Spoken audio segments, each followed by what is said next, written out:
وہی اللہ جس نے بھیجا ہے اپنے رسول کو صلی اللہ علیہ وسلم، الہدا قرآن حکیم، ہدایت کاملہ، اور نمبر 2 دین حق۔ یہ 2 چیزیں دے کر بھیجا، کس لیے؟ تاکہ اس دین کو غالب کرے پورے نظام زندگی پر۔ یہ معاملہ ذرا سوچئے، اور یہ حضور کے لیے 3 دفعہ، اور کسی اور نبی کے لیے 1 دفعہ بھی نہیں۔ قرآن مجید کے اس نقطے کو ذہن نشین کر لیجیے۔ اصل میں یہ کیا ہے، اسے ہم یوں کہیں گے، ایک ہے نبوت و رسالت، ایک ہے تکمیل نبوت و رسالت۔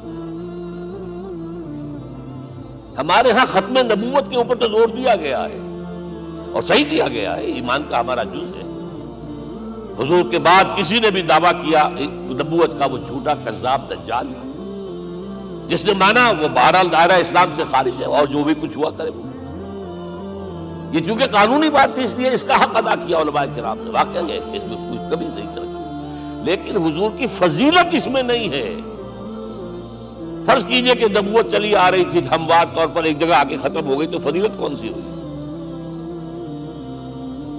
نہیں، نبوت و رسالت تدریجاً ترقی کرتے ہوئے اپنے نقطۂ عروج کو پہنچ کر ختم ہوئی، یہ ہے فضیلت۔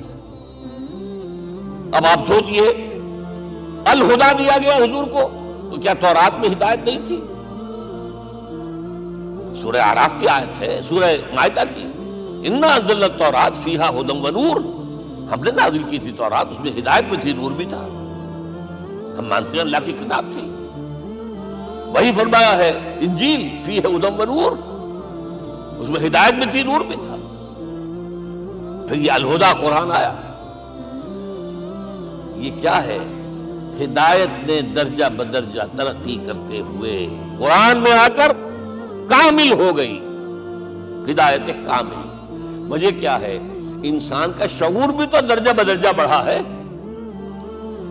ایک وقت تھا ہمارا بچپن تھا، فکر کے اعتبار سے، سوچ کے اعتبار سے، علم کے اعتبار سے، ہمارے آباء و اجداد کبھی جو رہتے تھے گھروں کے اندر یا کبھی آئے ہیں تو کیا تھا ان کے پاس؟ اب اس وقت جو ہے کسی کو آپ پرائمری کے بچے کو پی ایچ ڈی ڈاکٹر رکھ دیجئے ٹیوٹر، تو کیا پڑھائے گا تو وہی جو پرائمری کا بچہ سمجھ سکے۔ لہذا وہ جو کہا گیا تھا آدم کو اس زمین کی خلافت دیتے، فَإِمَّا يَأْتِيَنَّكُم مِّنِّي هُدًى فَمَن تَبِعَ هُدَايَ فَلَا خَوْفٌ عَلَيْهِمْ وَلَا هُمْ يَحْزَنُونَ۔ یہ ہدایت رفتہ رفتہ آئے گی، آئے گی، آئے گی، آئے گی۔ اور یہ بات جان لیجئے، پروفیسر ڈاکٹر محمد شریف نے جو کتاب لکھی ہے فلسفے کی تاریخ پر، اس میں بتایا ہے کہ 1200 برس انسانی تاریخ کے بہت ہی پروڈکٹیو ہے فلسفیانہ فکر کے لیے۔ From 600 BC to 600 AD 1200 years سارے فلسفے اسی میں پیدا ہوئے۔ سقراط، مختار، افلاطون اور یہ سب نکل گئے، اور کنفیوشس بھی آ گیا، تاؤ بھی آ گیا، اور بدھ بھی آ گیا، جین بھی آ گیا، سب آ گئے، سب آ گئے۔ گویا کہ انسان جب کچھ سوچ سکتا تھا، جتنا سوچ سکتا تھا سوچ چکا۔ اور یہ بھی سنا جو حضرت عیسیٰ نے کہا تھا اپنے حواریوں سے، ڈپارٹنگ جو میسج تھا، مجھے ابھی تم سے اور بھی بہت باتیں کرنی تھی، لیکن تم ان کا تحمل نہیں کر سکو گے۔ جب وہ فارقلیت آئے گا صلی اللہ علیہ وسلم تو تمہیں سب کچھ بتائے گا۔ لہذا جب انسان بلوغت کو پہنچا ہے فلسفیانہ فکر کے اعتبار سے، تب، اور یہ بھی نوٹ کر لیجئے، بہت اہم بات کہہ رہا ہوں، چند مہینے غار حرا کی تنہائیوں میں اللہ تعالیٰ نے حضور کو وہ سارا ذہنی سفر طے کرایا۔ کیا کرتے تھے حضور جا کر غار حرا میں؟ کبھی سوچا آپ نے؟ اگر آپ یہودیوں میں پیدا ہوئے ہوتے تو یہودی طرز پر آپ عبادت کرتے، اگر کہیں عیسائیوں میں پیدا ہوتے تو عیسائیوں کی طرف پر آپ تو نہیں تھے، آپ تو پیدا وہ مشرکین میں شرک کرنے کا امکان ہی نہیں آپ کے لیے، تو کیا کرتے تھے؟ حدیث کے الفاظ یہ کہ یتحنث فی، وہاں جا کر عبادت کرتے تھے۔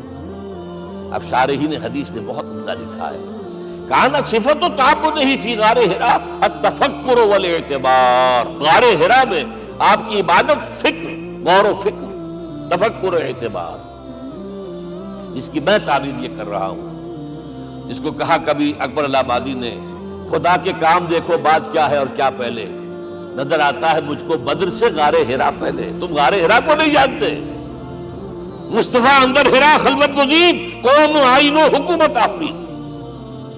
The most productive part of the period life of Muhammad is that which he passed in غار ہرا. فکر کی ساری جو ہیں بلندیاں طے کی، تب آیا ہے اقرا بسم ربک. اب اللہ کا الہدا شروع ہوا. اچھا اسی طرح نمبر 2، دین حق مکمل ہوا ہے. ورنہ جب ہم کبھی غاروں میں رہتے تھے کسی میونسپلٹی کا بھی سوال نہیں، نظام کسے کہیں گے؟ پھر یہ ہے کہ قبائلی نظام آیا، چلیے ایک شیخ ہے اس کا کہنا ماننا ہے سب کو، کچھ نظام تو بن گیا نا. اور نظام جہاں آئے گا جکڑ بندی ہو جائے گی. اب تم فلاں قبیلے کے شخص ہو، اس کا قبیلے کا سردار یہ، تمہیں حکم ماننا پڑے گا. اس قبیلے کی روایت یہ ہے، تمہیں پیروی کرنی پڑے گی. You have to do it whether you like it or not.